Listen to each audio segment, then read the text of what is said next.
कहे हो फुरमाइशी बा हाँ और नहीं देखा जाए। हाँ हाँ तब का उहे बेसा गावत बानी अरे पुरान के बतिया अब भैली कैसे अरे भैली कैसे सारा जग के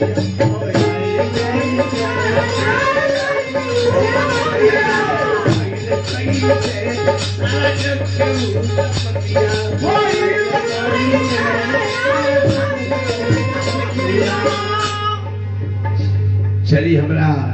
माननीय शंभू यादव जी के तरफ से भाई बहुत बहुत पुरस्कार आई। माला मिलल, वस्त्र मिलल, भगवान से माँ दुर्गे से हजूरी कजूरी बा कि हमेशा ही परिवार दिन दुना रात चौगुना बढ़े। आई सब कलाकार के भी पुरस्कार मिलल बा। भइल कैसे सारा जग के उत्पत्तिया ना रहली धरती ना रहले सूरज ना रहली धरती ना रहले सूरज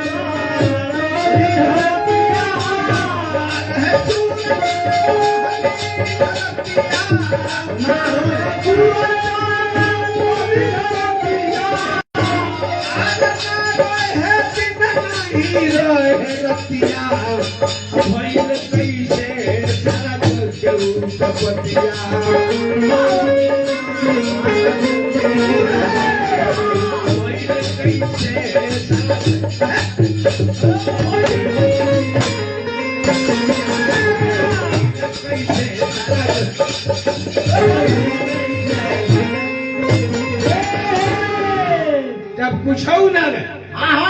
तो रहे थे नहीं धरती रही ना आसमान रहत ना सूरज न चांद न ब्रह्मा न विष्णु शंकर न देवता न गंधर्व तो आखिर पूरी भइल के माध्यम से ए भैया जब कुछ ना रहे तब भगवान कृष्ण रहले।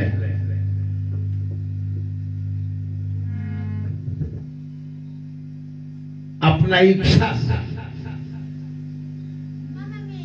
राधिका के उत्पत्ति कैले। अहिंदे से गोवर्धन पहाड़ के बनौले वही गोवर्धन पहाड़ पर वही राधा के संग भगवान कृष्ण सर्वप्रथम रासलीला करे लगले। देखी क्या होता हो क्या होता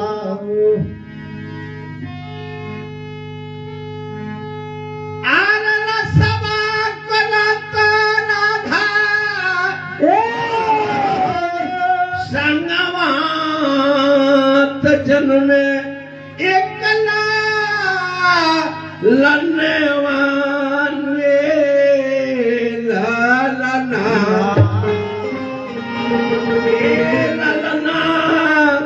कृष्ण जी के खुशी भइले मनवा तो राधा मनवा लुहे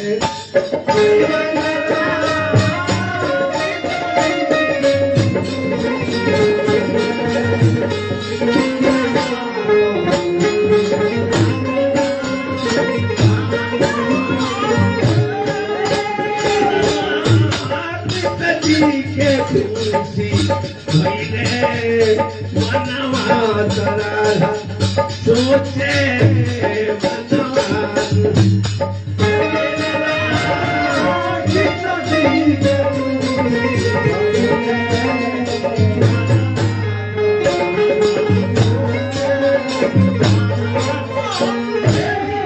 रासलीला करत में गोवर्धन पहाड़ पर नाक से जो श्वासा भगवान के निकलल पवन देवता भइले देश से जो पसीना छुटल वरुण देवता के उत्पत्ति भई। लड़का जो भई भगवान कृष्ण बड़ा खुश भइले लेकिन उ लइकवा के राधा जनतन का कोइली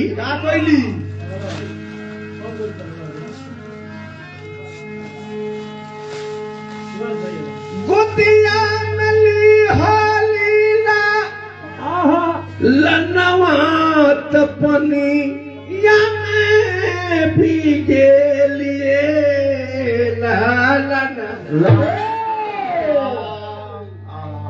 चलिए हमरा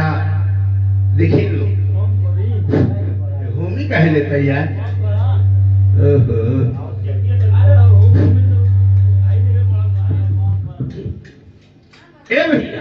हाँ देखिए हमरा मानिए जगकर्ता मालिक की तरफ से भाई 500 रुपया पुरस्कार मिलल बोली हो गई बात लेकिन एक बात जान ली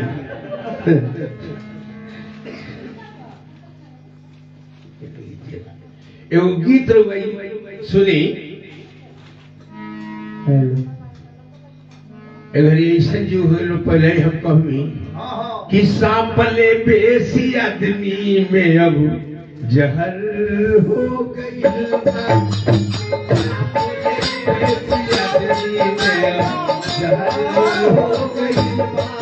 सांपले बेसी आदमी में अब जहर हो गई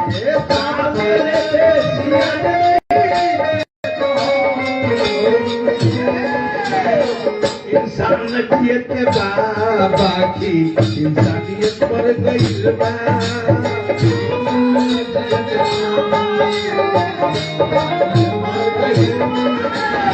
इंसानियत बाबा की इंसानियत पर गइल बा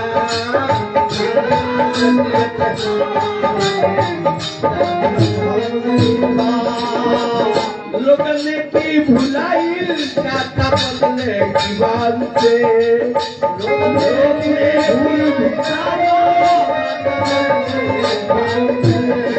लोगन की भुलाइल जाता बदले की बात करता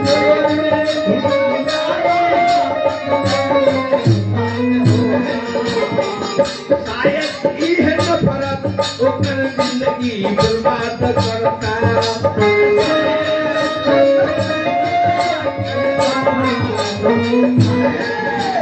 बदला लदक फेरा में हद पार कर गइल बा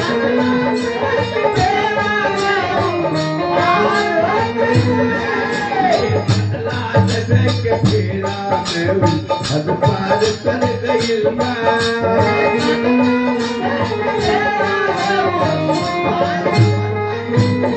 केहू गम में डूबल बा आ केहू महफिल सजावता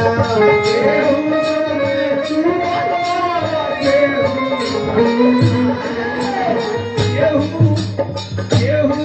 गम में डूबल बा केहू महफिल सजावता केहू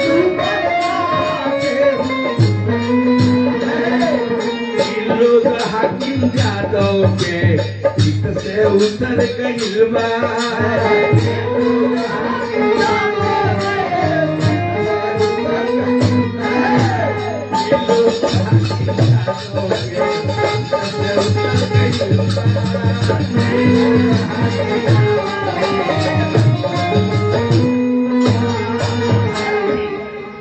आई बात पर ऐसा कुछ लोग ये धरती पर बाजी अपना से तो कुछ हो ही ना लेकिन दोसर कोई करता तो देख कोई जरता अब जितने जरता उतने ओकरा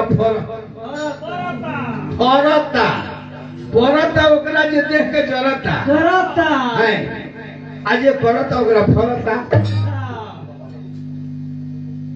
देखिए राधा का कही कि वो था जल में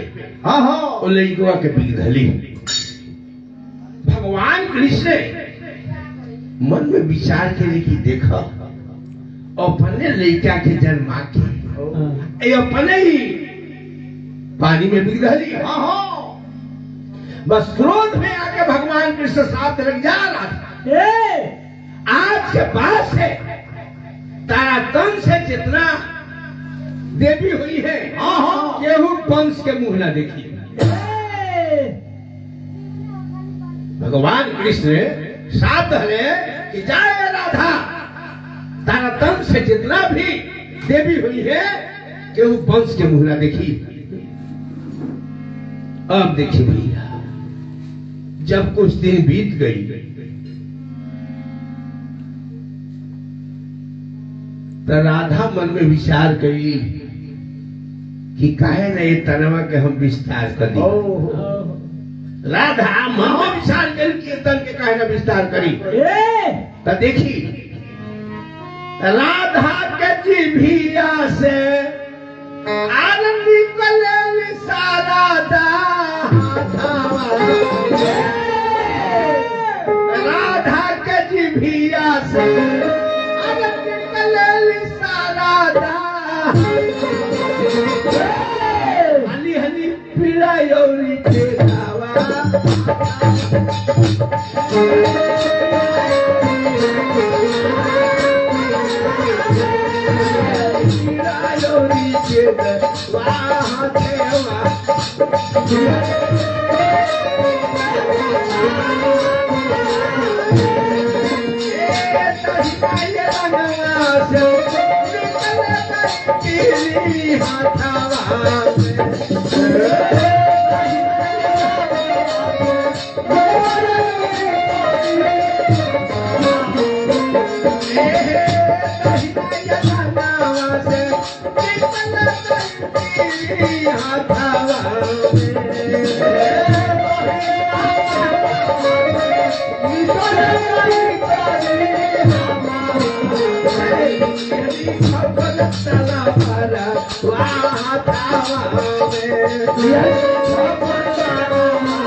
राधा जब अपना तन के विस्तार कैली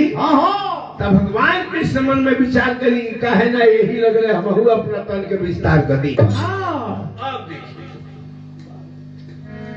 भगवान कृष्ण जब देखे राधा अपना तन के विस्तार कैली तो भगवान कृष्ण देखी क्या करता रहे। अरे प्यार मांगे हो प्यार मांगे राधा कृष्ण के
का कहिए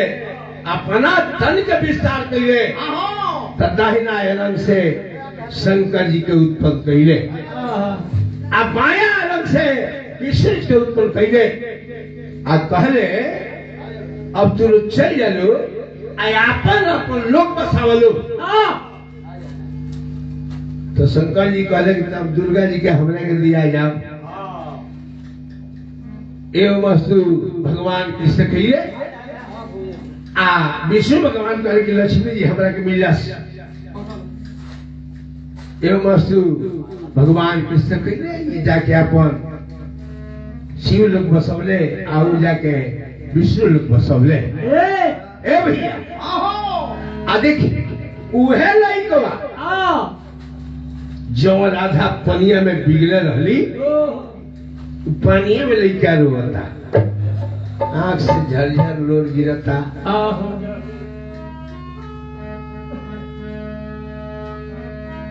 अरे पनिया में रोवे ला ला ला नावाता लोरावा नये नावा बोहे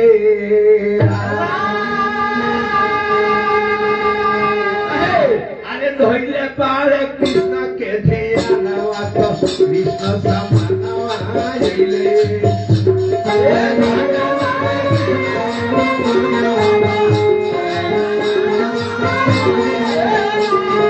धोइले पारे कृष्ण के ध्यानवा तो कृष्ण जी समानवा आइले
भगवान कृष्ण पहुंच गए बोले क्या लगे कहले कि पर मांगो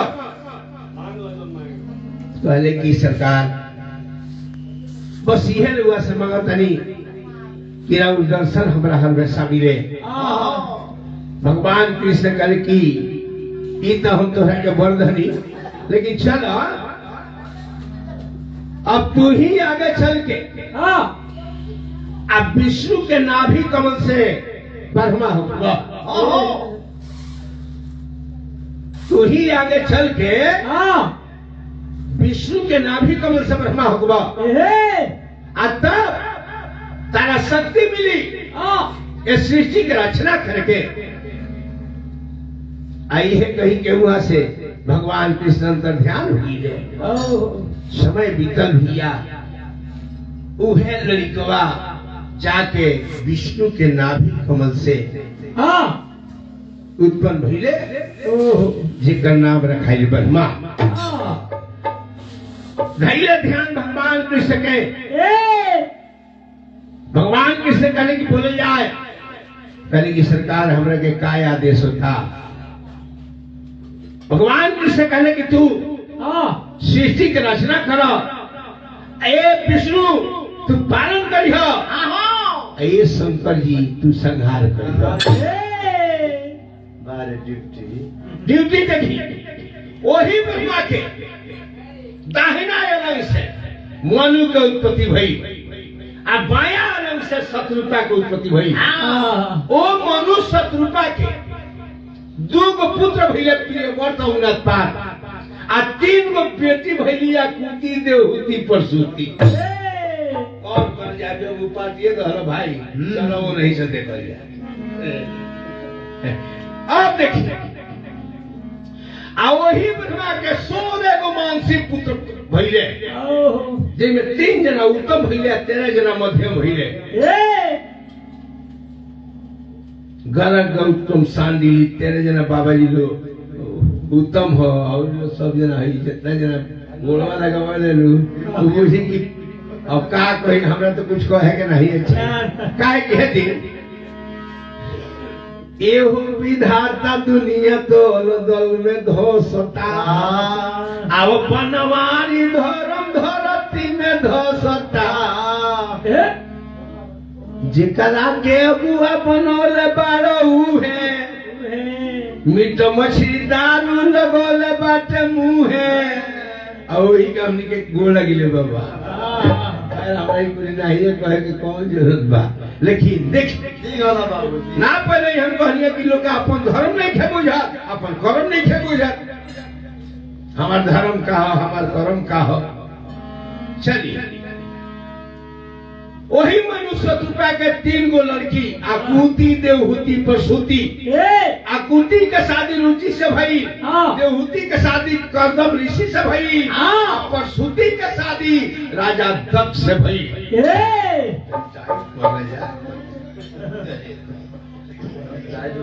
अब देखिए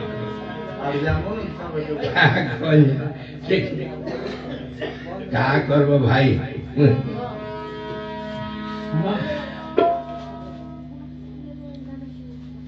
वही मनुष्य रूपा के जेठ बेटा रहे प्रियव्रत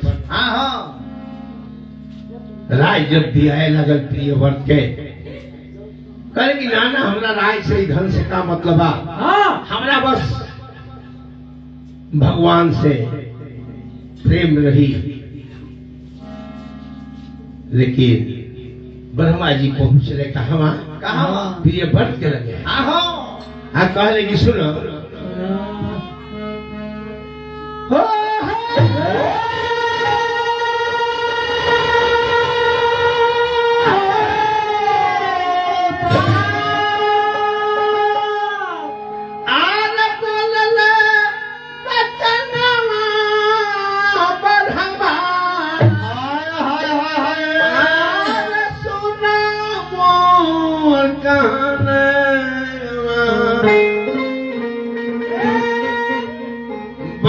हमारो अरे मनी तो ये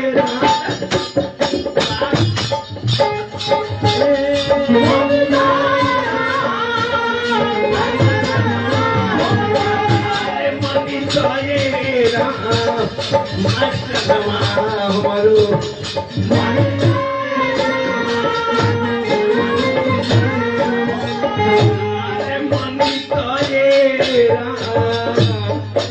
चला हमारो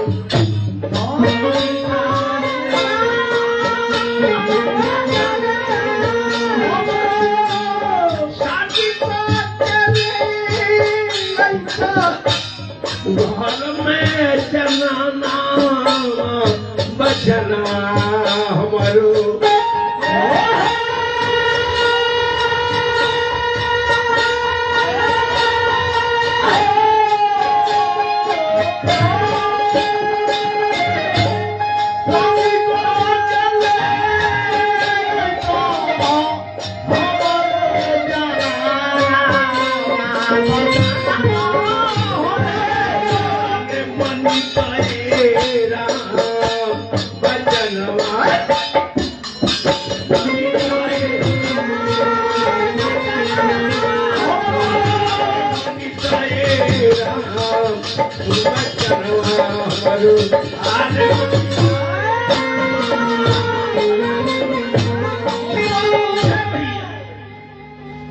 कहले ब्रह्मा जी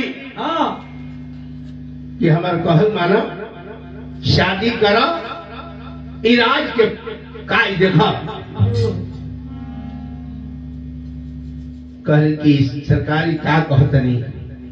हमरा तो भगवान के भजन में मन लगता कहले कि नाना अभी तारा इराज देखे के बाद कहले कि ठीक बार हुआ ना माने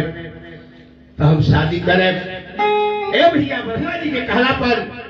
कश्यप ऋषि के एगो लड़की रहे जान हाथ अंदर बबुआ हाँ